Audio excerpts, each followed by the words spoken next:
Mr. Presiding Officer, may I proceed with the matters pending under the second reading calendar? Yes, you may proceed, please.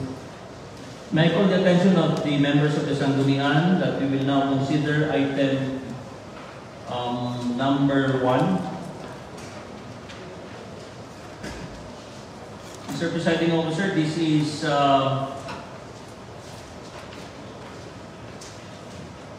letter dated December 14 from the Provincial Governor, Honorable Angelina de Luna Tan, to the Honorable members of the Sangguniang Panlalawigan, to the Vice Governor and Presiding Officer, certified as urgent, requesting the passage of a resolution approving Provincial Development Council Resolution number 34, Series of 2023, with the title favorably endorsing the South Luzon Expressway Toll Road 5 project to the Sangguniang Panlalawigan of Quezon. Mr. Presiding Officer, by way of information, I'd like to inform the honorable members of the Sanggunian that the Road 5 project is an extension of the expressway, Mr. Presiding Officer. And the expressway will, TR5 will cover 8 segments from Lucena to Matnog, Sorsogon. For segment 1, which is being considered under this proposed resolution, Mr. Presiding Officer, is a 61 kilometers road from Lucena City to the municipality of Gumaca. According to the project proposal submitted by the San Miguel Corporation, Mr. Presiding Officer, it will the construction will span a period of 6 years, and it will cost more or less about 28,154,000,000 pesos. That is only for segment 1. That is Lucena to Gumaca. As of the present, San Miguel Corporation has completed feasibility study. They have signed a supplemental cooperations agreement with TRD on June 3. There is an ongoing, Mr. Presiding Officer, as we are now considering it, there is an ongoing detailed engineering design, permits and clearances, information and education campaign, and conduct of the environmental impact assessment, and of course, the early right-of-way activities as part of the DED. That is the reason, Mr. Presiding Officer, that I attended the Provincial Development Council, which considered this proposal, and the representative from the San Miguel Corporation has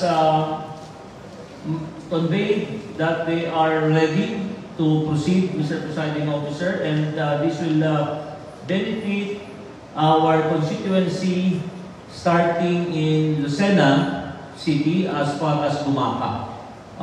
It's a 61 kilometer, and with the construction of the TR5 segment 1, this will indeed spur economic growth, trade and industry, including development of the municipalities. Ang daan po nito, mga kasama, ay mula sa Lucena, tatawid po ng Pagbilao, liliko papuntang Padre Burgos, diretso hanggang Agdangan, kakaliwa ng Unisan, papunta po sa bayan ng Gumaca.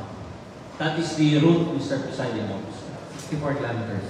61 kilometers.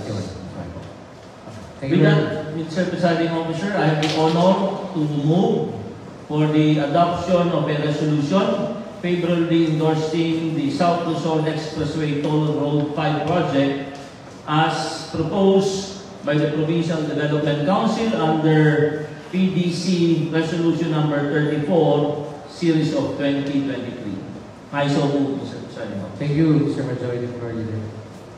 Before that, any comments? Yes, Honorable Attorney Bong Calamo. You're recognized. Thank you for the recommendation to our Presiding Officer, Vice Governor, ang ating pong minamahal na Vice Gov. Third Alcala. Sa lahat po ng aking kasamahan dito sa sagunan ito, lahat po ng bisita, nagtatanghali na, subalit isang magandang umaga pa rin po. Sa kapaintulutan po ng ating Majority Floor Leader, pwede po bang magtanong at magbigay ng komento, Mr. President? More than willing, Mr. Presiding Officer, to our minority leader. You may proceed. Yes, thank you. Una po sa lahat ay makakaasa po kayo ng aking 100% pagsuporta sa napakagandang proyektong ito. At wala naman pong kaduda-duda ng usaping ito at ang construction ito ay magdudulot ng development at progreso sa ating pong pinakamamahal ng lalawigan ng Quezon, Mr. Presiding Officer. Ang akin naman pong katanungan at gusto ko sisain, bukod po sa sinabi ng ating Majority Floor Leader na dadaan po ang nasabing Segment 1 ng TR5 ng Southern Luzon Expressway Toll Road 5 or TR5 ay sa sinabi niya ito po'y dadaan sa Lucena, Pagbilao, Padre-Burgos, Agdangan, then Unisan, Tugumaka. And that is the general roadmap of this TR5. My query, Mr. Presiding Officer, is what are the barangays that shall be affected by this TR5? And specific barangays. And definitely, Mr. Presiding Officer, there shall be residential lots that shall be affected. There shall be agricultural lands that will be, what do you call this? Yes, there will be land conversion. And there will be forest lands that can also be affected by this large project, Mr. Presiding Officer. I think sa kapuluan ito,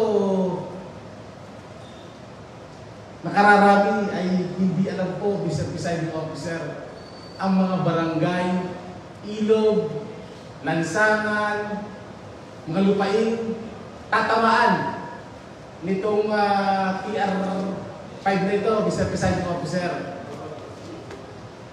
Babagtasin. At let us learn from our previous event na kung saan itong TR4, nagbigay din tayo ng recommendation wherein this august body did not dissect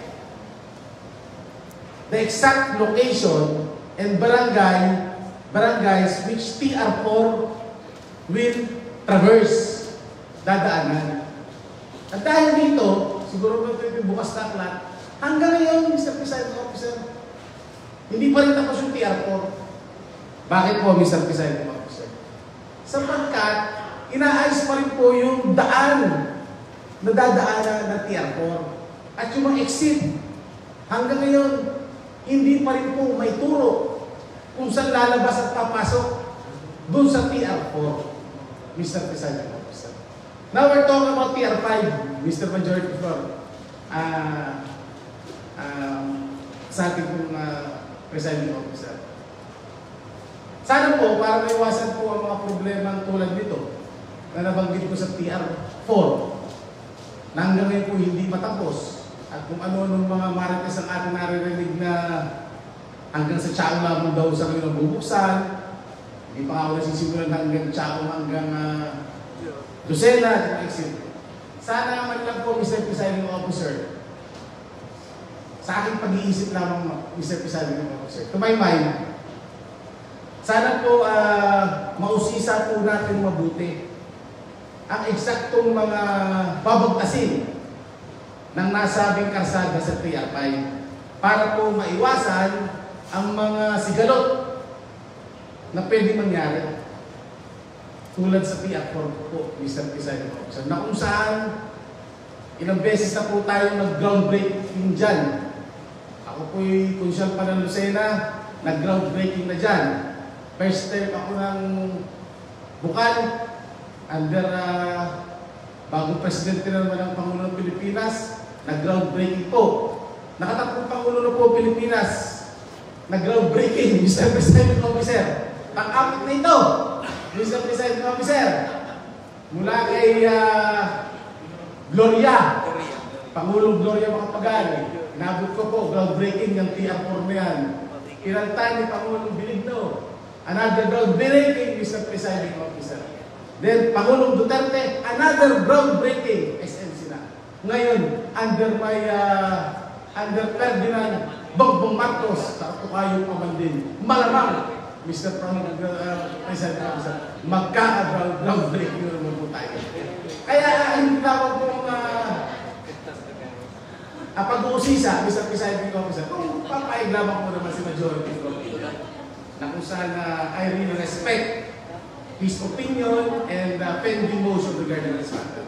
Saan man lang po tayo mga bukal dito para kung tatanungin tayo ng ating mga kamamamayan, lalo na kapitol ng Luzon ng Lucena, ay alam ko rin po natin isasagot. Malam po, isang Presiding Officer yung tatanong sa inyo, saan po ba dadaan yung TR5? Saan po ba? Ano po isasagot natin?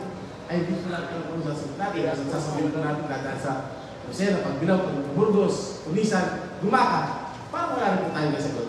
Ang akin naman pong pagtindi ay nakuhin po natin yung mabuti. Let us dissect this roadmap that shall be traversed by TR5. Thank you very much, Mr. Presiding Officer. Thank you, Mr. Presiding Officer. Salamat po. At I empathize, Mr. Presiding Officer, sa masalimuot na karanasan ng TR4. Tama po ang kagalang-galang na Bukal Bong Talabong na talagang dumaan sa maraming pagsubok ang TR4 at siguro po ay isang karanasan nyo na pwede nating dalhin dito sa usapin ng TR5. Para po sa kalaman ng ating mga kasama, baka lang po hindi nabubuksan. Noong pong linggo, Mr. Presiding Officer, noong Sabado, kung hindi ako nagkakamali, naipadala ko po sa messenger group chat natin yung project proposal ng San Miguel Corporation at yung pong windmill ng Alabat. Ang dahilan nga po para magkaroon ng advance information. Doon po sa project proposal, Mr. Presiding Officer, na naipadala ko through our messenger group, nakasaad po doon yung mga barangays na dadaanan ng TR5. Para po sa barangay, sa lungsod ng Lucena, it will be Mayaw, Silangan.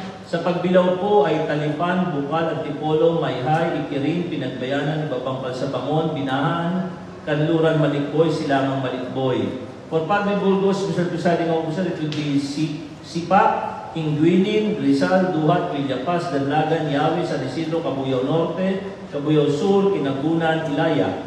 For the municipality of Pagdangan, it will be Ilayang Kinagunan, Kanluran Maligaya, Silangang Maligaya, Poblacion 1, Sildora, Salvacion, Binagbag. And for Unisan, it will be Kalilayan, Ilaya, Pagawasan, Bulok Ibaba, Panaon Ibaba, Almasen, Poctol, Bonifacio, Bulo, Ilaya. And for the municipality of Gumaka, Mr. Presiding Officer, it would be Marcelo del Pilar, Villa Victoria, Batong Dalig, San Juan de Jesus, Manlayaan, Progreso, Villanava, and Buen Suceso. Those would be the affected barangays, Mr. Presiding Officer. And I invite the Honorable Board Member Bong. Kung hindi po ninyo natanggap, I can always resend to you the project proposal po, as submitted by the San Miguel Corporation. Yes, may continue. Yes, Mr. Presiding Officer. Maraming salamat at sana po tayo po mabigyan ng city sa nasabing mga barangay na binanggit at yung mapa na dadaanan po nung nasabing PR5 sa lahat ng Bukal ay, at ang Vice Governor po ay mabigyan po ng mapa ng mga barangay na dadaanan. Sana po ay imbitahin tayo sa sa susunod na groundbreaking ulit. Yes, Panganin mo na. Yes, Mr. Presiding Officer. We will comply with the request of Board Member Bong Talapong and hopefully, Mr. Presiding Officer, under the leadership of Governor Helen Tan, we will only have one groundbreaking ceremony. And I'm sure we will all be invited, Mr. Presiding Officer. Yes, of course. And I would like to reiterate to provide members at this office copies. Yes, we will comply, Mr. We Presiding. want to know what are the barangays and towns that will be traversed by the proposed project. Yes, Kasama natin siguro yung sa railway, di ba? Meron din dyan. Sa PNR, pero not this issue. Not in this project po, Mr. Presiding. Yes, before that, I will also turn like Honorable Aclara.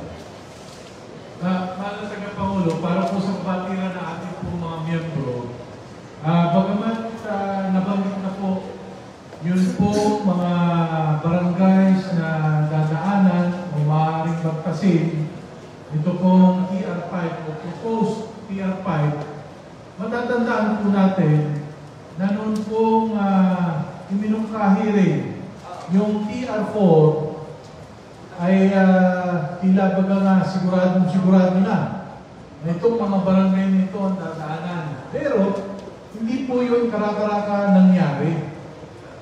Sa kadahilanan, marami pong mga dahilan kung bakit nagkakaroon po ng mga pagbabago. Kaya hindi rin po natin sabi nga mapanghahawakan ito pong kaya nga po propose pa lamang. Sapagkat sa mga eventualities o sa mga kung ano man yung mga darating pa na mga sitwasyon ay hindi po ito maaaring panghawakan. Kaya marahil hindi po karakaraka din nagbibigay ng mapa yun pong mga proponent sapagkat ito po yung nangyayari talaga.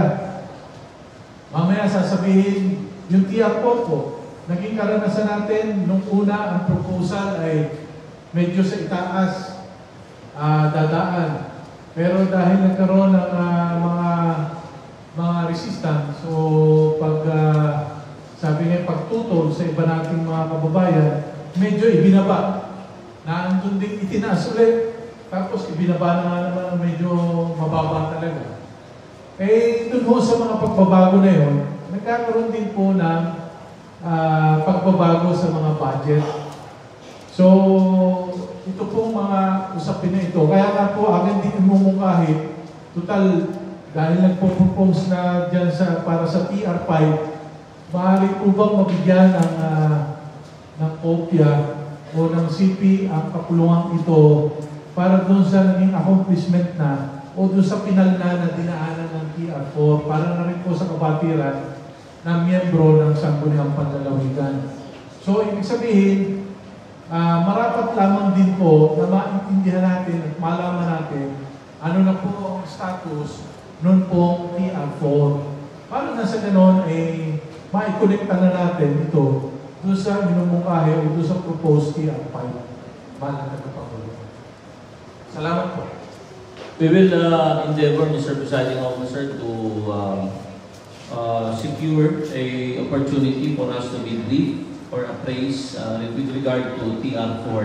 I'm not prepared, Mr. Presiding Officer, to discuss TR4, but nonetheless, we will provide the opportunity for the members of the Sangguniang to be appraised of the status of TR4. Or better yet, we ask the presence of our planning officer, engineer natin, one of the sessions. Yes. Kasama na rin po, mas makakagaling po kung isasama natin po yung provincial assessor sapagkat sila po yung mga sabi nga ay mas higit na nakakaala sapagkat yun pong pag-secure ng right of way dyan sa mga dinadaanan ay sila po ang mga pangunahing tanggapan na nakakaalam ito. At ito po ay may malaking kinalaman din sa mga pagbabago o sa pagbabalangkas ng comprehensive land use plan ng iba't ibang bayan na dadaanan ito. Kaya naman po ating nausisa, mahal na Tagapangulo. Salamat po. Okay po, yes, last question. Yes, Mr. Presiding Officer, sususugan ko po ang napaganda opinion ni Bukal Jerry talaga na ma-update po tayo sa lahat po ng nasabing napakalaking proyekto na maapektuhan po lahat ng buhay natin dito sa lalawigan ng Quezon. Yung nga pong proyekto hindi sa transportasyon. Sa kapintulutan po ni Bukal Jerry na committee chair ng Public Works at Bukaluses, land use kay Bukal Jerry at sa transportasyon, kung feasible and probable, baka pwede po tayo magkaroon ng patawag kung ano yung information R o sa committee hearing. Isama na rin po natin ang San Miguel, yung proponent na contractor na gagawa ng nasabing usapin, ng maging open po sa discussion at matanong po natin ang nasabing usapin. At ito po naman without prejudice sa isinusulong ni Bukal Sani na pasarap po natin ang rekomendasyon na itayo ang nasabing TR5 hinggil sa usapin ito. Sapagkat tulad sabi ni Bukal Jerry na sanay sa mga karsada at mga usaping iyan, Mr. Presiding Officer, ay aprobahan na po natin. Baka magkaroon na po ng mga change of plans o mga variation, tinatawag na yan na gagawin single sa paglilipat o pagbabago ng dadaanan, Mr. Presiding Officer. So, I agree with Bukal Sani with this motion, and second, I move that this issue be tackled more during information hour or committee hearing before the committees being chaired by Bukal Jerry and Bukal Luces, Mr. Presiding Officer. Thank you. Thank you, Honorable Attorney Lalabo. Mr. MFL, would you like to respond? Mr. Presiding Officer, I would like, that is a formal motion, Mr. Presiding Officer. I second and agree with the suggestion of Board Member Talabong and Board Member Jerry. And at this point, I would like to direct the matter to the Secretariat to include the same whenever practicable in our next session or the succeeding sessions where the representative of San Miguel Corporation will be present to brief us personally with regard to the details of TR5, Mr. Presiding Officer, during the information hour. Yes po. So, we will have to write Yes, for Mr. Presiding the request or of Yes, invitation we will, to the proponent. Yes, sir. We will coordinate the matter with the Office of the Provincial Governor. Yes, and PPTC. Yes, Mr. Presiding Officer. Okay. Please take note of that, Madam Secretary. Okay, meron pa mga ilang katanungan. But first things first, to provide us the copies as requested. Yes, Mr. Presiding Officer. I send it sa messenger group chat po natin, Mr. Presiding Officer. But nonetheless, I will direct the Secretariat through Ms. Julie Monde to provide a printed copy, Mr. Presiding Officer, of the project proposal sent to us by San Miguel Corporation. Yes, yes, please. Thank you. Anything else? Honorable Claro. Mahal na Pangulo, maaari po bang maimupahin na ibilang sa ating puwanyahan ang Penro? Sapagkat ang usapin po ay may kinalaman sa malaking pagbabago sa ating pong kapaligiran at maaari din po maapektuhan ang ating pong kalikasan.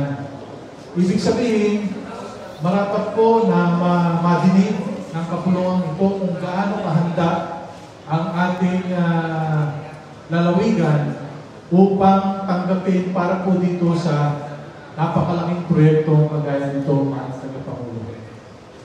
So, once again, akin pong iminumungkahi na maanyayahan din ang tanggapan ng Pedro o mismo ang ating pong Pedro upang malaman at marinig natin kung gaano kahanda ang ating lalawigan para dito sa nasa ating Okay po. Just to summarize po yung ating po mga request for attending the supposed meeting for the project. Pedro, additional, PPDC, Office of somebody from the Office of the Governor, and Assessor. Ano pa?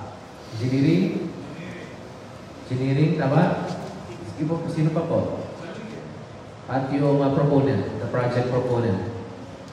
Wala na ho, para ho... Baka maging review na po yan pagka masahin ang pera. Baka maging Christmas party yan. So yun lamang po, Mr. Majority Floor, are you amenable to that? Yeah, amenable, more than willing to implement the same, Mr. President. Okay, thank you very much. Kung wala na pong mga karagdagan pa, kung mga naturang mga opisina, ay inaayaan po natin makadalo sa pag-uusapan po ang date kung kailan po yung availability ng lahat. Let it be put on record and ipapacilitate po ng Secretariat, Madam Secretariat Mr. Majority. Approve po. Anything else? Mr. Presiding Officer, again, may I reiterate my motion that we approve and adopt a resolution favorably endorsing the South Luzon Expressway Road 5 project as contained and submitted by the Provincial Development Council under Resolution number 34. Do you have a draft resolution? There is none, Mr. Presiding Officer. So you will have to adopt a resolution and... Yes, it would be a simple resolution adopting or concurring with the Provincial Development Council Resolution number 34. Number 34. Okay po. Subject to form and style. Subject to form and style, Mr. President. Okay, there's a motion for the adoption of a resolution endorsing the TDC Resolution number 34, which is South Luzon Expressway Toll Road 5 project. Any second? Unanimously seconded, Your Honor. Duly seconded, unanimously, the motion for the adoption or adopting a resolution for the endorsement of the said project is hereby approved, subject to form and style.